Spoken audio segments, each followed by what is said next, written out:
грантты карап отура бербей, биз өзүбүз дагы тротуарларды, жолдорду, бир топ жолдорду, анан транспорт жана пробка маселесин чечиш үчүн развязкаларды жаза баштадык.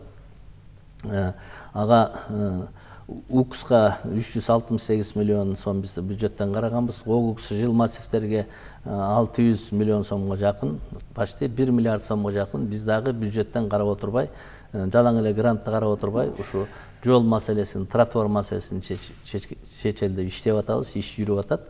Тег Акунбаева, Жибек жолу, Молодая гвардия, Правда, Советский көчөлөрүндө толугу менен тротуарды биз токтотпойбуз. Тротуардын баары тең брусчатка эмес, асфальт кылабыз.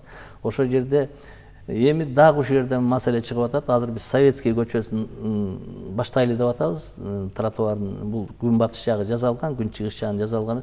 Дагы эле маселенин баары тең заборлордун чыгып кеткени. Дагы эле коммерческий объекттер. Бизге көп убактыбызды ушуга кетирип атабыз да. Эми соттошуп аткандагы, сотко бере турган китептерин алып алганда бар, кызыл ар кандай жолдор менен анда карап атабыз. Ошого кайсы мамлекеттик чиновник ошого кол коюп берген убагында. Эми муниципальный жер болсо, анан кийин красный линия өтүп турса, айрга койгонго болбойт эле. Бул жерден дагы биз мамлекеттик чиновниктерди тартипке чыгарып атабыз. Мындай жолго барбашыбыз керек, тартипке салышыбыз керек.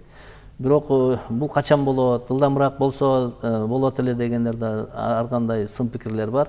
Биз деле ушу ылдамыраак кылып, биздин ишибиз жылсын деп аракет кылып атабыз. Бирок закон деген закон экен, законду укуктук мамлекетте жашап аткан законду сыйлашыбыз керек. Бирок ошодон 19 материал азыр биз сотто жатат. Эми сот процесстерин өзүңүздөр билесиздер. Мынагы Московский менен Манас проспектисин карасаңыздар, ошол жерде поворотто Народный магазин чыгып алган да. Тротуар куралы десек, Народный магазин. Эми башка эми камок болсо эми көтөрүп алып коет эле. Ушу чоң Народный, ушу менен биз соттошуп атабыз. Биз эми тротуар сала албай атабыз да.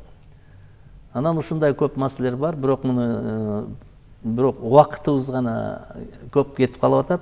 Биз коюлган максатты ушул тротуарлар болобу, жолдор болобу, посттор болобу биз аягына чыгарышыбыз керек. Бирок элдердин дагы суроо талаптары туура, эртерээк болбой жатат, кечигип атат. Сөз айтылды эле, бирок иш солгун жүрүп атат деген. Солгун болуп атканын себеби ушуда болуп атат да. Мен ошон үчүн кайрылып кетет элем. Мына буйрса 26-жылга карата биз ген планды карайбыз. Ген планды бекитебиз. Бардыгы ген планда кандай болсо так ошондой болуш керек. Жанагы чыгып кеткен мына жолдорду карап көрсөңүздөр, бул забору да чыгып алган 1-2 метр, биягынан да чыгып алган. Ошол жерде жолдун баарын өтүшкө невозможно да. Мунун баарын тең тартипке салабыз. Биз азыр Октябрь районунда ошо как пилотный проект кылып баштайлы деп атабыз. Ошол жерден эгер заборунан биздин красный муниципальный жерге чыгып кетсе, биз алар менен договор түзөбүз. Или аренда төлөйсүңөр, или заборуңарды аласыңар деп алып келебиз. Мына ушундай нерсени шаардын ичинде баштайбыз. Баары укуктук мамлекетте жашагандан кийин закон ченемде болуш керек. Законду сыйлашыбыз керек да. Ошондо гана бир оңолуу жолуна түшөбүз деп мен ойлойм.